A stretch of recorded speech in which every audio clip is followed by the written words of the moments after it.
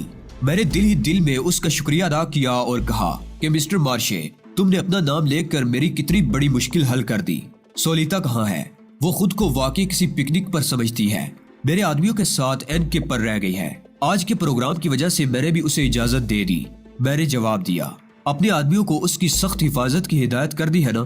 دراصل این کے کا ماحول کسی وحشی بستی سے مختلف نہیں ہے جہاں کسی بھی وقت کچھ بھی ہو سکتا ہے۔ سنا ہے فور کاسٹ پر کوئی بڑی گڑبڑ ہوئی ہے۔ کیسی گڑبڑ؟ میں نے سوال کیا۔ اپنے تاثرات میں نے بڑی مہارت سے چھپا لیے تھے، پتہ نہیں چل سکا۔ اس وقت وہ خول میں بند کر لیا گیا ہے، کوئی اس طرف نہیں جا سکتا۔ ساری رات وہاں سے فائرنگ کی آوازیں ابھرتی رہی ہے۔ ڈین مارشے نے جواب دیا، ہمارے پروگرام پر تو کوئی اثر نہیں پڑے گا، ہمیں اسے کیا واسطہ، وہ ان کا ذاتی معاملہ ہے۔ لیکن میں چاہتا ہوں کہ اب ہمیں یہاں زیادہ وقت نہ صرف کرنا پڑے، حالات اب بہتر نہیں ہے۔ میں جانتا ہوں جناب۔ تم تیار ہو کینائن؟ یہ میک اپ اتار دو، تمہیں اصل شکل میں اپنا کام سنبھالنا ہے۔ اپنی رہائش گاہ پر جاؤ گے یا یہیں سے چلو گے؟ میں بالکل تیار ہوں، میں نے کہا۔ تب پھر آ جاؤ، 11 بجنے والے ہیں۔ وہ واپسی کے لیے مڑ گیا اور میں ان کے ساتھ چل پڑا۔ خدا کا احسان تھا کہ اسے کوئی شک نہیں ہو سکا تھا۔ لانچ واپس چل پڑی۔ تھوڑی دیر کے بعد میں نے مارشے کے سامنے ہی فارنوس کا ماسک اتار دیا اور اسے جیب میں رکھ لیا۔ مارشے مجھے ان لوگوں کی تفصیل بتانے لگا جو میرے ساتھ کام کرنے کے لیے منتخب کیے گئے تھے۔ میں ڈمبر کے اطراف میں مصروف رہوں گا۔ تم سب سے پہلے میٹنگ ہال کا جائزہ لوگے اور یہ اندازہ لگاؤ گے کہ وہاں کسی جگہ ہماری گفتگو سننے کے انتظامات تو نہیں کیے گئے۔ کیا ڈمبر پر کچھ مشکوک لوگوں کے پہنچ جانے کی توقع ہے؟ ابھی تک ایسا نہیں ہوا، لیکن دشمن کو کمزور نہیں سمجھنا چاہیے۔ بہتر ہے میں جائزہ لوں گا۔ صرف میٹنگ ہال کو ہی نہیں، جہاز کے ایک ایک گوشے کو چیک کرو، ایک ایک فرد کا جائزہ لو۔ رات کو میٹنگ ہال بھی تمہیں ہی سنبھالنا ہے۔ کیا مجھے ہال میں موجود رہنا ہے؟ ہاں، میں یہ ڈیوٹی سنبھال لیتا، لیکن مجھے تم پر اعتماد ہے۔ میں باہر کے معاملات کا جائزہ لینا ضروری سمجھتا ہوں۔ اوکے سر، میں نے جواب دیا۔ ڈین مارشے نے میرے کان پر جھک کر کہا، دراصل میری نئی محبوبہ رات کو مجھ سے مل رہی ہے۔ وہ ایک ایئر ہوسٹس ہے، کل دن میں وہ واپس چلی جائے گی، لیکن اس کا مطلب یہ نہیں ہے کہ میں حالات سے بے خبر رہوں۔ البتہ میں اسے ڈمبر پر کسی طرح خوش آمدید نہیں کہہ سکتا۔ اوہ، میں نے مسکراتے ہوئے گردن ہلائی اور دل ہی دل میں میں نے اس ایئر ہوسٹس کا شکریہ ادا کیا تھا جس نے میرے لیے بہت بڑا کام کیا تھا۔ ڈمبر نزدیک آ گیا اور چند لمحات کے بعد ہم اوپر پہنچ گئے۔ بحری ریسرچ کا جہاز تھا اور اسرائیل کے ایک حلیف ملک سے تعلق رکھتا تھا۔ اندر سے بے حد شاندار تھا۔ ان 25 افراد کا مجھ سے تعارف کرایا گیا جنہیں میرے چارج میں کام کرنا تھا۔ چائے کی ایک مختصر نشست ہوئی اور پھر ڈین مارشے نے کہا، مجھے امید ہے کہ وہ لوگ پوری جانفشانی کے ساتھ اپنا کام انجام دیں گے۔ یہ ہماری مہم کا آخری مرحلہ ہے، اس کے بعد ہم اپنے ملک روانہ ہو جائیں گے ایک شاندار کامیابی کے ساتھ۔ اور اب مجھے اجازت دیں۔ میں نے مارشے کو عرشے پر آ کر خدا حافظ کہا تھا، پھر میں اسی جگہ کھڑا اس کی دور جاتی ہوئی بوٹ کو دیکھتا رہا۔ اس کے بعد میں نے اپنا کام شروع کر دیا۔ ہمارے پاس ریڈیو ایکٹیو آلات کا سراغ لگانے والے آلات موجود تھے۔ پہلے میں نے اس چیمبر کا رخ کیا جہاں آج شام میٹنگ ہونے والی تھی۔ دیکھنے کے قابل جگہ تھی، سراغ رسانی کے آلات کام کر رہے تھے۔ میں نے ایک ایک چپے کا جائزہ لیا تھا لیکن کوئی مشتبہ چیز نہیں ملی تھی۔ پھر میں نے ایمونیا طلب کیا اور تھوڑی دیر کے بعد ایمونیا کی بوتل سائفن کے ساتھ آ گئی۔ میں نے 5 آدمیوں کا انتخاب کیا اور وہ حیران سے میرے سامنے آ گئے۔ پھر میں نے 2 آدمیوں کو حکم دیا کہ وہ ان 5 افراد کے چہرے ایمونیا سے صاف کریں۔ ان 5 کی پریشانی دیکھنے کے قابل تھی۔ جب یہ اندازہ ہو گیا کہ کوئی میک اپ میں نہیں ہے تو میں نے ان کے لباس کی تلاشی اپنے ہاتھوں سے لی اور ان کے پاس جو کچھ تھا نکال لیا۔ سوری دوستو، اب کے بعد اس وقت تک جب تک میٹنگ شروع نہ ہو جائے تمہاری ڈیوٹی اسی حال میں رہے گی۔ حال کے دروازے باہر سے بند رہیں گے۔ تمہاری ضروریات کا سامان تمہیں اسی جگہ ملے گا تاکہ کوئی شبہ باقی نہ رہے۔ میرے اس اقدام کو سراہا گیا تھا۔ حال سے باہر نکل کر میں نے دوبارہ کام شروع کر دیا اور پھر شام تک میں بڑی ذہانت اور ہوشیاری کے مظاہرے کرتا رہا۔ جہاز کے کپتان بیدر گردش نے، جو خود بھی اسرائیلی تھا، شام کی چائے کی پیشکش کی اور چائے کے دوران اس نے کہا، مسٹر کینائن، میں نے آپ کی دن بھر کی کارروائی بطور خاص نوٹ کی ہے۔ آپ کے تمام اقدامات آپ کی بہترین صلاحیتوں کے بظر ہیں۔ میٹنگ کی کامیابی کے بعد میں آپ کو دلی مبارکباد دوں گا۔ یہ میری ڈیوٹی ہی نہیں جناب، میرا مشن بھی ہے۔ میں نے جواب دیا، میں سمجھتا ہوں ہماری یہ مستعدی ہی ہمیں کامیابی دلا سکتی ہے، ورنہ ہماری پوزیشن بے حد مخدوش ہے۔ تمہاری ایک کارروائی یہاں سب کو پسند آئی ہے، اس میں بے پناہ ذہانت ہے۔ شکریہ جناب، مجھے اسے آگاہ کریں گے؟ جن لوگوں کو تم نے میٹنگ ہال میں بند کر دیا ہے وہ حیران بھی ہوں گے اور اپنی ڈیوٹی کو سمجھ بھی سکیں گے۔ میں نے اس کارروائی کو بہت سراہا ہے۔ ذمہ داریاں اس شکل میں شاید ہی کسی کو سونپی گئی ہوگی۔ 7 بجنے میں 5 منٹ تھے جب ڈین مارش جہاز پر آیا اور اس نے یہاں کی صورتحال مجھ سے معلوم کی۔ کپتان گردش اس کے ساتھ تھا۔ ہیلو K9، سنا ہے تم نے سب کچھ بڑی خوبی سے سنبھال رکھا ہے۔ سب ٹھیک ہے جناب، اب تم ہال میں پہنچ جاؤ۔ مہمان ٹھیک 7 بجے ہال میں داخل ہو جائیں گے۔ میں تیار ہوں جناب، مجھے تمہاری بہترین کارکردگی کی رپورٹ مل گئی ہے۔ اس کے بعد میں کل دن میں کسی وقت تم سے مل سکوں گا۔ جہاز کے باہر کے معاملات کی طرف سے اطمینان رکھنا۔ میں مستعد ہوں مسٹر مارشے، میں نے کہا۔ اوکے، اجازت۔ مارشے چلا گیا۔ میں ہال کی طرف آ گیا تھا۔ 7 بجنے میں 1 منٹ باقی تھا جب میں نے ہال کے قیدیوں کو رہا کیا اور وہ لوگ مسکراتے ہوئے باہر نکل گئے۔ جن نئے لوگوں کو میں نے یہاں مقرر کیا تھا ان کی اچھی طرح تلاشی لے لی گئی تھی۔ 7 بجے کچھ اہم لوگ مہمانوں کے استقبال کے لیے یہاں آ گئے اور اس کے بعد مہمانوں کی آمد شروع ہو گئی۔ یہ کون لوگ تھے اور کیا حیثیت رکھتے تھے اس کے بارے میں مجھے کچھ علم نہیں تھا، لیکن جب 4 افراد کے ساتھ ایک مانوس شخصیت اندر داخل ہوئی تو میرے بدن کا سارا خون چہرے پر جمع ہو گیا۔ اس بدبخت کا یہاں کیا کام؟ یہ اولیو ہاورڈ تھا۔ اسے یہاں دیکھ کر مجھے احساس ہوا کہ اچانک میں لاکھوں خطرات میں گر گیا ہوں۔ کسی اور کی مجھے کوئی پرواہ نہیں تھی، لیکن ہاورڈ ایک عفریت تھا۔ میں جانتا تھا کہ وہ اب فضاؤں میں میری خوشبو سونگھ لیتا ہے، اس لیے اس سے محفوظ رہنا سب سے مشکل کام تھا۔ مہمان اپنی نشستوں پر فروکش ہو گئے۔ ایک شخص نے میٹنگ کی کارروائی کا آغاز کیا۔ ابتدائی رسمی گفتگو کے بعد اس نے کہا، ہم لوگ جس مشن کی تکمیل کے لیے طویل عرصے سے یہاں جمع تھے آج وہ مکمل ہو رہا ہے، اور ہمیں خوشی ہے کہ بے شمار خطرات سے نمٹنے کے بعد بالآخر کامیابی نے ہمارے قدم چومے۔ کیمیاوی ہتھیاروں کے نمونے اور ان کے فارمولے ہمارے لیے جس قدر اہم ہے آپ سب جانتے ہیں۔ چند بڑے ملک تحفظ انسانیت کا ایک ڈرامہ کھیل رہے تھے، آپ سب ان کے بارے میں اچھی طرح جانتے ہیں۔ یہ ترقی یافتہ ممالک ہیں، جدید ترین ٹیکنالوجی سے لیس، اور ان کے یہ ڈرامے پبلسٹی حاصل کرنے کے لیے ہوتے ہیں۔ وہ انسانیت کے علم برداروں میں اپنا نام دیکھنا چاہتے ہیں، حالانکہ ایسے چند فارمولے ضائع کر کے ان سے کہیں زیادہ خطرناک فارمولوں کی تیاری شروع ہو جاتی ہے اور یہ کھیل نئے سرے سے جاری ہو جاتا ہے۔ ہماری پالیسی کھلی ہوئی ہے، ہمیں ہر طرح کے ہتھیاروں کی ضرورت ہے تاکہ ہم ٹھوس بنیادوں پر زندہ رہ سکیں۔ اسی لیے ہم اس آبدوز میں دلچسپی لے رہے ہیں۔ نام نہاد امن پسند ہمیں ناکام کرنا چاہتے ہیں۔ ایسے وقت میں مسٹر ہائل جوشیو نے ہماری مدد کی ہے۔ بے شک دنیا کا ہر شخص کاروبار کرتا ہے، ہائل جوشیو بھی ہم سے کاروبار کر رہے ہیں اور وہ اس میں حق بجانب ہے۔ ہمارے جن دوستوں نے اس معاملے میں ہماری مدد کی ہے ان میں مسٹر اولیو ہاورڈ کا نام سر فہرست ہے۔ در حقیقت مسٹر جوشیو کو ہمارے حق میں ہموار کرنا انہی کا کام ہے۔ امریکی CIA کے اہم ترین نمائندے مسٹر ہاورڈ ہم میں سے ایک ہے، اور انہوں نے ہماری یہ مدد اپنے ملک کی طرف سے نہیں بلکہ خالص ذاتی بنیادوں پر کی ہے۔ ہم خصوصی طور پر ان کے شکر گزار ہیں۔ یہ میرا فرض تھا۔ سہولیت کے فروغ کے لیے ہر یہودی کو، خواہ وہ کہیں بھی ہو، کسی بھی حیثیت کا حامل ہو، مصروف عمل رہنا چاہیے، اولیو ہاورڈ نے کہا۔ آخری فرد کا انتظار تھا اور پھر یہ آخری فرد بھی اندر داخل ہو گیا۔ یہ ایک دبلی پتلی بوڑھی عورت تھی۔ سفید بالوں والی یہ عورت شکل و صورت سے بے حد ذہین نظر آتی تھی۔ اس کی آنکھوں پر چشمہ لگا ہوا تھا۔ میں نے کھڑے ہو کر اس کا استقبال کیا۔ میرا نام گیشی بائرن ہے اور جوشیو نے مجھے مکمل اختیارات دے کر آپ کے درمیان بھیجا ہے۔ یہ اس کا دستخط شدہ پیغام آپ سب کے لیے ہے۔ اس نے ایک کاغذ ایک یہودی آفیسر کے حوالے کر دیا۔